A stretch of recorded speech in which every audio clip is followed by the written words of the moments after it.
I hate being lied to, like, so much, especially when lie is something that quietly chips away at your confidence and disconnects you from your body. And when it comes to sex and long-term relationships, most of us have been fed so many lies. Lies that sound like facts, lies that make us feel broken, lies that destroy our desire for sex. And my name's Hannah, also known as the Libido Fairy. I've helped over 1,800 women reconnect to their bodies, enjoy sex again, and actually want intimacy in their long-term relationships. And I want to talk to you about the things that most women are out here believing about sex, relationships, and desire that are just not true. Because when you believe these lies, you make decisions that lead to more disconnection, more resentment, and even less desire. So today I'm breaking down these 7 biggest libido lies that are keeping you stuck and giving you the truth so you can finally feel empowered and turned on again in your relationship. So let's get into it. Lie number 1, your desire is completely controlled by your hormones. This is not true. And I used to think this, that if I didn't feel desire, something must just be wrong with me hormonally. But research shows that actually the biggest predictor of how much you want sex is how much you enjoy the sex that you are having. If sex is fulfilling and fun, your body will naturally want more of that reward. If it's boring, painful, disconnected, your body will avoid it. You will not want to do it. Hormones can influence things, but they are just not the whole story. So lie number 2 is your desire for your partner is about magical compatibility. We love this idea that the chemistry should just always be there, but long-term desire isn't magical. It is contextual. Anyone can be sexually compatible if they are willing to communicate and create a pleasurable context where desire can thrive. So compatibility is something that you build, not something you just like luck into.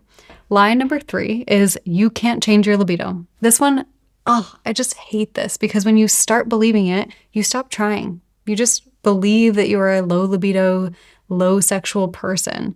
But libido isn't fixed. It is responsive. It is shaped by stress, relationship dynamics, nervous system regulation, pleasure, and beliefs. And if you understand your body's unique turn-on recipe, you can absolutely change how much you want sex. It's not about fixing you. It's about just knowing what you need.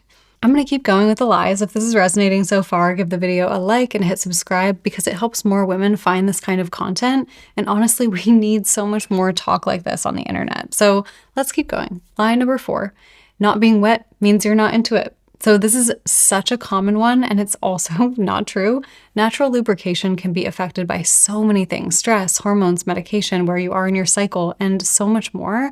Hydration, how much water you had that day. It has nothing to do with how aroused or how into it you are. So please stop using wetness as the only sign that you're turned on, and use lube, like lots of it. Use it as much as you want. It's not cheating.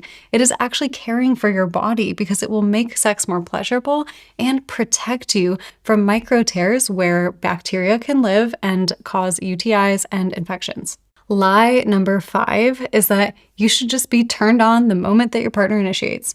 So this one is especially painful for women who have responsive desire, where your body actually needs context, connection, and stimulation before it gets turned on.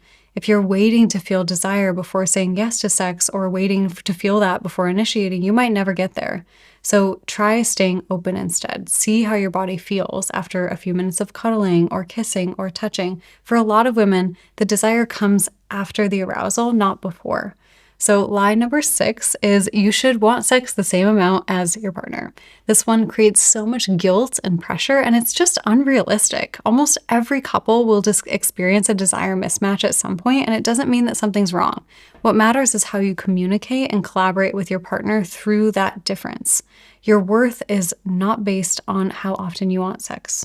Lie number 7, women should always orgasm from penetrative sex. This is one of the most damaging myths out there because the reality is that only 18% of women can orgasm from just penetration. Most of us need clitoral stimulation outside, and there's nothing wrong with that. You are not broken. Your pleasure is not a problem. So whether it's with your hands, your partner's hands, oral sex, toys, whatever works for you is valid, and penetration is not the end-all be-all of sex. satisfaction is. So to recap, here are the 7 lies that we're going to let go of today. 1, your libido is all about your hormones. 2, desire should just come naturally if you're compatible.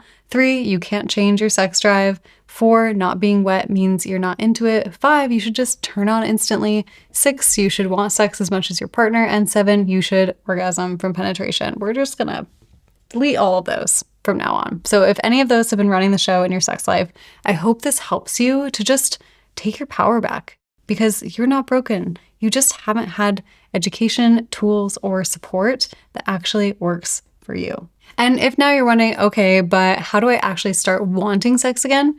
Check out this next video. It's going to break down the real reasons why desire disappears in long-term relationships and what you can do about it. So it's right here on screen for you. I appreciate you being here, and I will see you in the next one.